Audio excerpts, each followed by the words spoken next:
A few simple changes in your lifestyle can change your health destiny. The theme of this program is that disease is unnatural. Health is the natural state. If what I'm claiming is true, and you really could protect yourself against cancer, against heart attacks, and against dementia in later life, what would that protection be worth to you? Millions, right? Yes. Not even. It's priceless. Something money can't buy.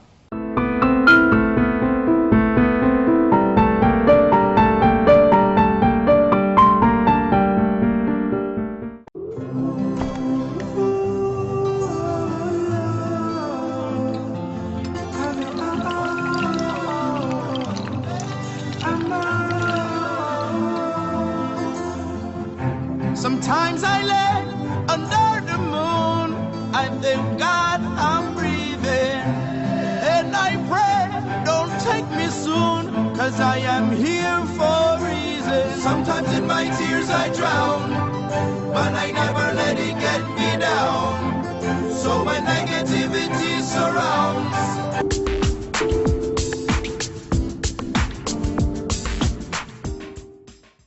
Can the mind really heal the body? And if so, is there any scientific evidence to convince skeptical physicians like me? These are the questions that fueled the last few years of my research. And what I discovered is that the scientific community, the medical establishment, has been proving for over 50 years that the mind can heal the body. We call it the placebo effect. But I actually think this is really good news. The placebo effect is excellent news because it's concrete evidence that the body holds within it innate self-repair mechanisms that can make unthinkable things happen to the body. So if you find this surprising, if you have a hard time believing that the body can heal itself, you need look no further than the Spontaneous Remission Project, a database compiled by the Institute of Noetic Sciences of over 3,500 case studies in the medical literature of patients who have gotten better from seemingly incurable illnesses. You think there's such a thing as an incurable illness? I swear, if you go look at this database, it'll blow your mind. Everything's in there. Stage 4 cancers that disappeared without treatment. HIV-positive patients that became HIV negative. Heart disease, kidney failure, diabetes, high blood pressure, thyroid disease, autoimmune diseases, gone.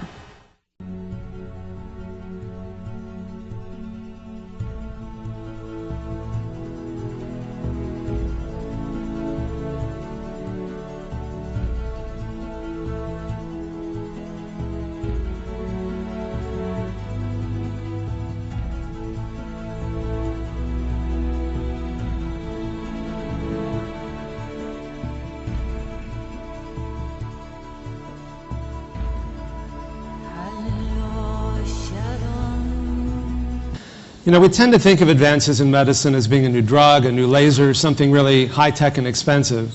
And we often have a hard time believing that the simple choices that we make in our lives each day, like what we eat, how we respond to stress, how much exercise we get, and perhaps most important, how much love and intimacy that we have in our lives, that these simple choices can make such a powerful difference, but they do. And in this sense that lifestyle can not only be preventing diseases, but actually treating them, sometimes with drugs, sometimes in place of drugs, sometimes more effectively than drugs. And everything that I'm going to talk with you about this morning was thought impossible just a few years ago. And so we're able to show, for example, that even severe heart disease can actually begin to be reversed simply by making changes in diet and lifestyle. What you look at the upper left is a narrowing in one of the arteries in the heart. A year later, it's less clogged. Usually goes in the other direction. And the PET scan shown in the bottom left before the blue and black is no blood flow. A year later, orange and white is maximal. It's why I'm so passionate about doing this work, because I've worked with thousands and thousands of people like this, and they don't know how much better they can get.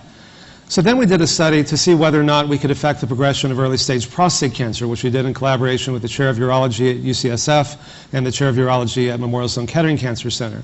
And what we found was that the PSA levels, which is a marker for prostate cancer, went down in the group that made these changes, went up in the group that didn't, in direct proportion to the degree of change, just like we found in the cardiac studies. The more people change, the more they improve.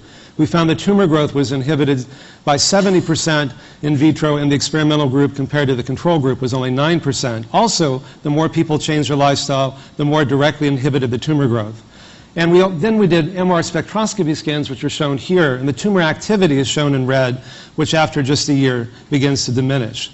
So we wondered, how is it that people can get better so quickly?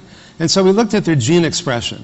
So often people say, oh, it's all in my genes, what can I do? Well, it turns out you can actually do a lot. We found that after just 3 months of making these lifestyle changes, over 500 genes were beneficially affected. And in fact, turning on the good genes that prevent disease and turning off the genes that promote disease, particularly the oncogenes that promote breast, prostate, and colon cancer, which are shown here in what's called a heat map. Red is turned on. You can see it's mostly red at the beginning. And each one of those down here, these are all different genes that promote cancer that get turned off in just 3 months. And so this idea that our genes are our destiny is really not true. Our genes are not our fate, and we can change them. And when you change the expression of your genes, it actually gets transmitted to your kids as well, what's called epigenetics.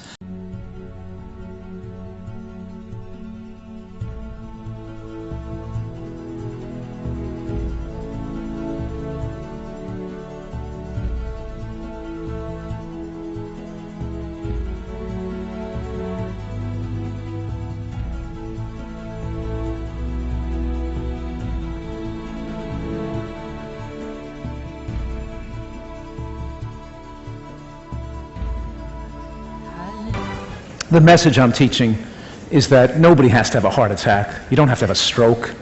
You don't have to get demented when you get older. And yes, we can win the war on cancer, and everybody has the right to live between 95 and 105 years old in excellent health and avoid medical care.